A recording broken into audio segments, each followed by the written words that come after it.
Strategy is a concept that creates a vision and direction for an organization or an initiative. It is important that all people within a system have clear goals and are following a direction or a mission. A strategy can provide this mission and prevent individuals from losing sight of aims and objectives. The Tertiary Education Trust Fund is implementing a critical strategy that involves various arms whose ultimate outputs will merge seamlessly to institute a culture of research and development as the basis of the knowledge economy in Nigeria. Two essential tools that TETFund has set in motion to achieve impactful strategy implementation are the TETFund Standing Committee on Research and Development, which will ultimately give birth to the National R&D Foundation, and the TETFund Centers of Excellence. The Executive Secretary of TETFund, Professor Suleiman Elias Bogoro, is the principal driver of this initiative. He speaks on the paradigm shift concerning the journey so far. My idea of a National Research Foundation comes into being. We'll be talking more about factor-based engagement of issues on television, on radio, in the newspapers. You will have database that is reliable. At the moment, National Bureau of Statistics is doing a good job. I must say so. They're doing a good job, granted some of their limitations. I believe that they can be strengthened and they have complementarity. That if at the end of the day we have the NDRF and there is a strong database with information generated and reference across the world, it will be one of the most dependable, because we need to have a database where you are sure of the information there. It's reliable. I am hoping that with our making a case for R&D, that Nigeria's current commitment of only investment only 2.2%. Yes, for R&D, we hope that within 10, 20 years, as you are hoping, that it can scale up beyond 2%. We will be able to do many things, including we can produce fighter aircrafts as a nation. We can do so many things that the more competitive nations have been doing, and we're watching them because Nigerians have the capacity to do so anyway. In the previous edition of The Paradigm Shift, we took a close look at 6 of the 13 thematic groups of the TETFund RDSC and examined how each would neatly tie into the work carried out by the TETFund Centers of Excellence to transform Nigeria into a dynamic producer economy. This edition of the program casts a spotlight on the remaining 7 thematic groups, while exploring their relevance to Nigeria's strategic positioning as a producer economy. There cannot be development without infrastructure. In fact, if you don't have good roads, if you don't have good rail system, what about air transport, aviation? We can go on and on. I mean, we're talking about power just moments ago. All those are aspects of infrastructure. We must get it right. And that is why we have research. We're looking forward to the recommendations of that committee. The mandate for infrastructural development is to promote, coordinate, and publicize research, development, and innovation in the creation of globally compliant and domestically relevant knowledge economy to enhance the provision of quality roads, rails, aviation services, water reticulation, and sanitation systems, housing and urban development systems and services, ports and inland waterway systems and services, and all other issues related to infrastructure.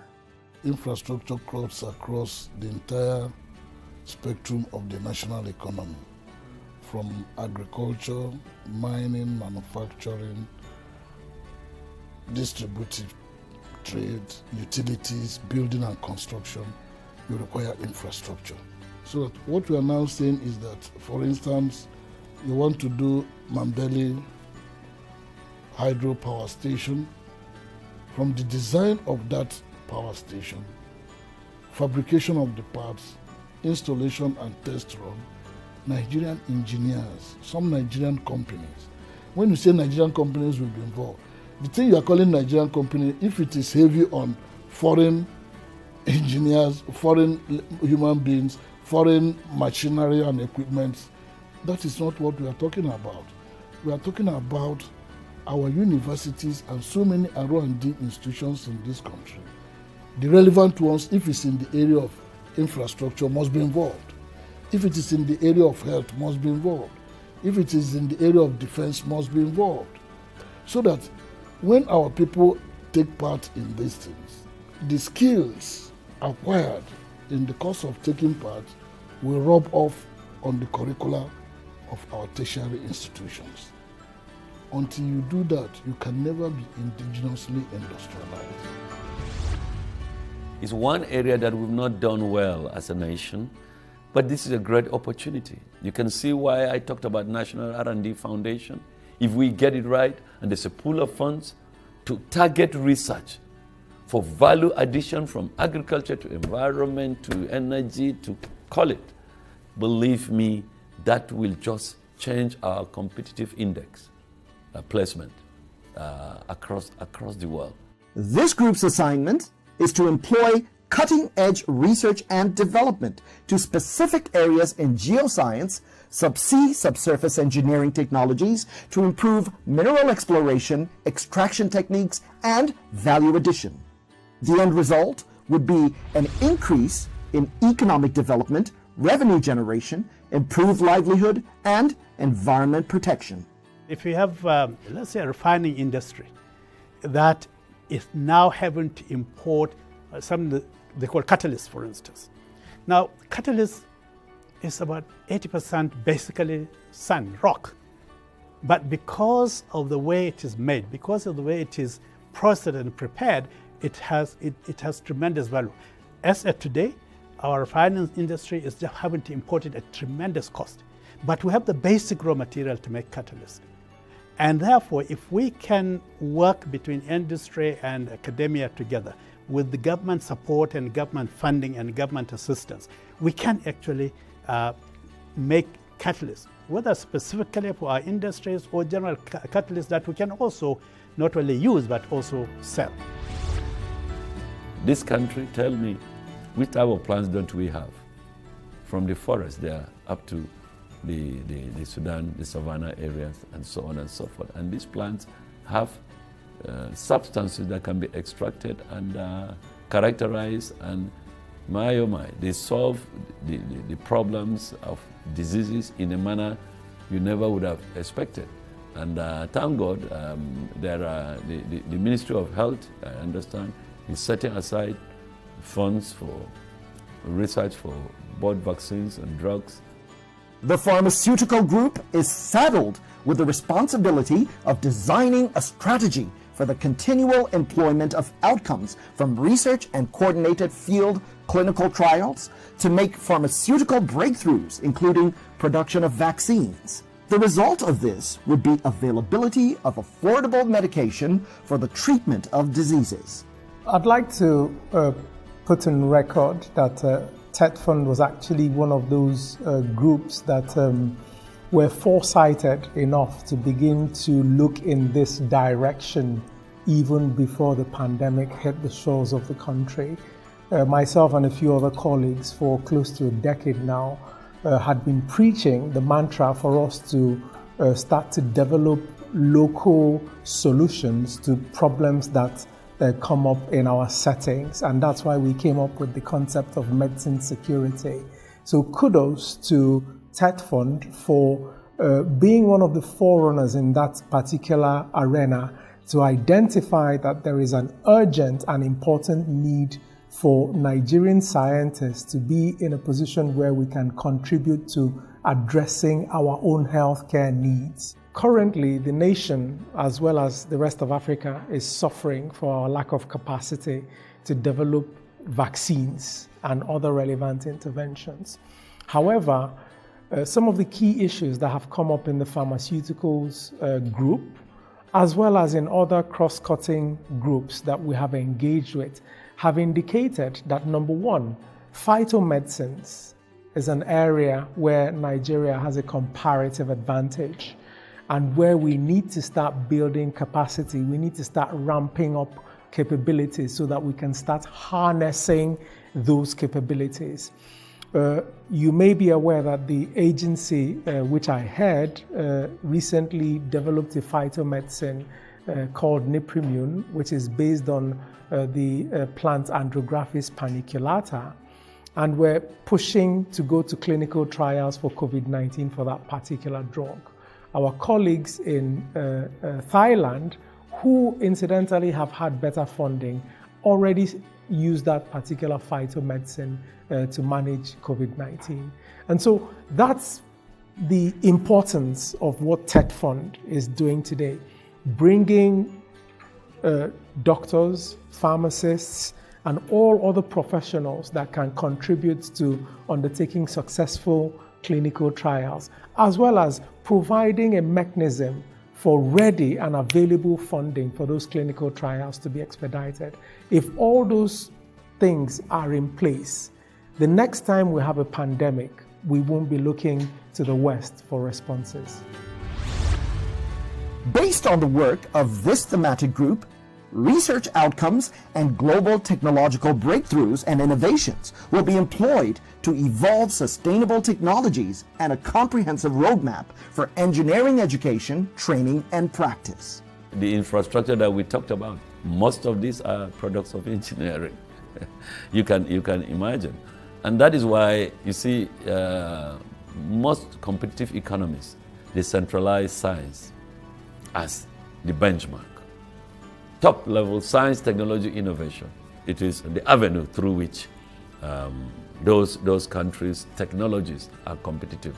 Their economies are competitive. You can't miss that. And engineering it's in virtually every aspect of life. Is it space science we're talking about? You know, it's engineering at that level. We can go on and on, apply it to defense, of course, security.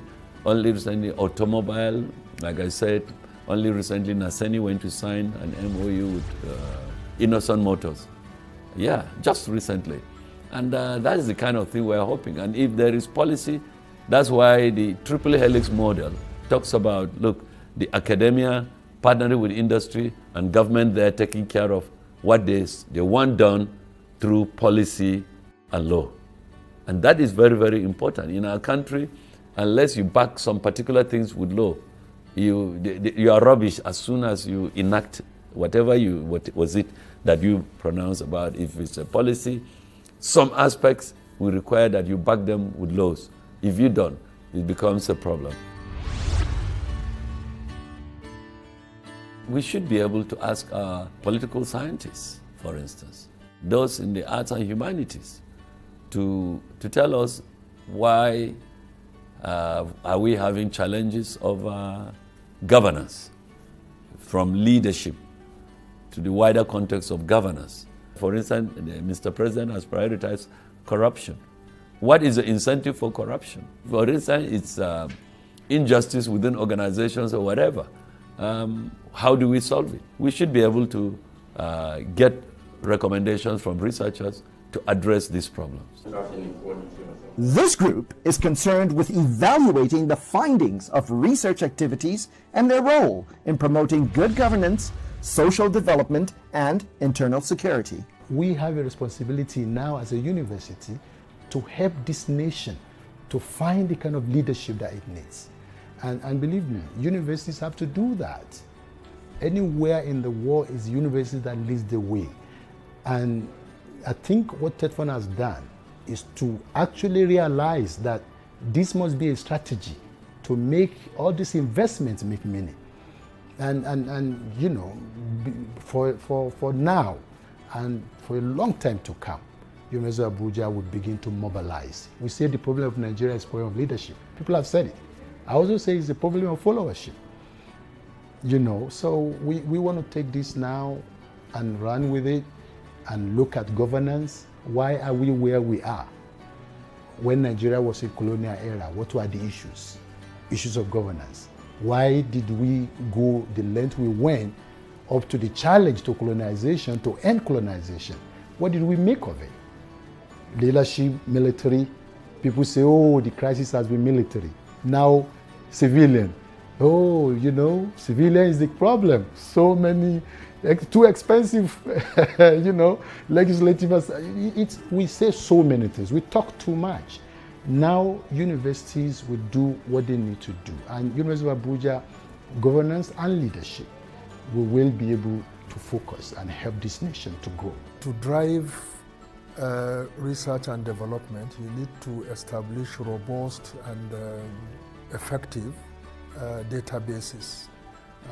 Databases of researchers, databases of researches that have been done, as well as databases of stakeholders that can partner based on the triple helix model in driving research and development forward. So it's very, very important, therefore, to not only invest heavily in that area, you know, but to actively facilitate and get a national recognition through advocacy on the need to establish the National Research and Development Foundation, as well as to tap its maximum benefit for national development. One Health means amalgamation of earth intervention of human, animal, and wildlife.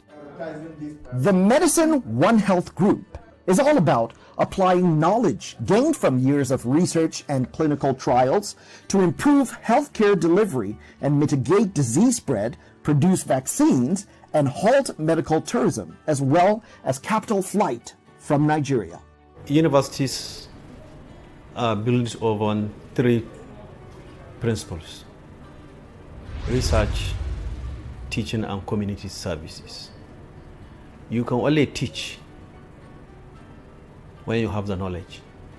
The knowledge is always generated through research. So we are going to focus on research, on nephrology and urology, and teach this to our medical students. We are increasing the critical manpower of trained nephrologists and urologists to serve the country. A lot of foreign reserves have been utilized in seeking medical treatment outside the country. By Usman Danfodio University engaging in this, we are going to increase the critical mass of trained medical personnel in these specialties to be able to render services to our motherland.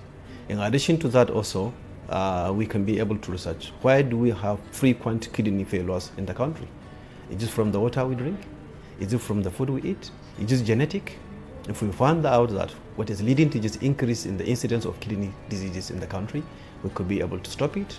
And if you stop it, less surgery. If you have less surgery, you have more people that are trained, healthy, to do other activities in the service of their motherland. For quite some time, the human medical experts have been operating without much collaboration with their veterinary counterparts. But with infectious diseases, it begs the question as to why they should remain in their cells, in their silos. No, you need each other. Most of infectious diseases, a number of them, as it were, are zoonotic. And if they are, but that is even one reason. Well, that is one fundamental reason why the veterinarians and human medical experts should work together. I believe that the long identified problem of the dichotomy between academia, particularly research and development activities going on there, and what goes on in industry, this provides an opportunity for that gap to be bridged. This group is essential to Nigeria's knowledge economy because it's focused on research and development as the catalyst for the realization of the nation's desired industrial growth. Introducing this output-based or outcome-based education, by introducing this outcome-based research and development, you are already creating an environment whereby industry can actually find the output of the education as well as the outcome of the research and development of immediate value, and therefore should be able to invest in it. So clearly this should significantly help to provide more funding directly from industry, because it will not just be charity again. It will not be corporate social responsibility. It will be an investment that every industry needs to make so that it will grow. It will be an investment every industry may need to make so that it can solve its own operational problems that arise on a day-to-day basis. Part of the value of R&D is not just to produce tomorrow's products, but also to expand the scope of knowledge. Because today, everybody accepts we are in a knowledge-driven industry. And until and unless you can create an environment for your own people to actually own this knowledge and expand its boundary on their own, you cannot be said to be up there running with the hares in the knowledge-based industry. I believe that this approach is now going to be absolutely essential for every country that expects to grow and develop. Industrialization requires infrastructure, it requires good governance, it requires funding, even for haulage of products of industry. You need infrastructure, you need the roads, you need the rail, you need waterways, and so on and so forth. So thank God that these committees, look, they have looked at this, but they always come together. And we see, hey, you mentioned this there, yes, that's why we need it. And at the end, if we are able to have a house where research and research activities are emerging, but more importantly, that data is generated and a data bank is established within the National R&D Foundation, that will be a very important one. And if the data bank is credible, the COVID-19 incidences across the world today, everybody check it out there. The first reference is Johns Hopkins University. And that tells you. That is why we've always said universities are centers of excellence. There's no doubt about it. Universities are think tanks. And you can have centers of excellence based on disciplines within a university. You can have center of excellence standing on its own, not in a university. But all the parameters of excellence are there, from the personnel to the operations, to the infrastructure. Creating and tracking progress against any operating plan is an essential management tool. What is often missing is the relationship these plans have to the future. Too often, developmental decisions are made while looking at events from the rearview mirror. What happened last year and where we should go in the coming year. These are all good intentions. However, without a clear picture of what you want the future to look like, it will always be more reactive than proactive. This is where R&D makes the difference. Well-invested, articulated research for development maps out a long-term view of the nation, while innovation serves as the basis upon which decisions can be anchored in a manner that will mean quality life for more Nigerians. TETFund's current initiative then becomes the stepping stone towards the achievement of our long-term sustainable development goals. And that is the paradigm shift.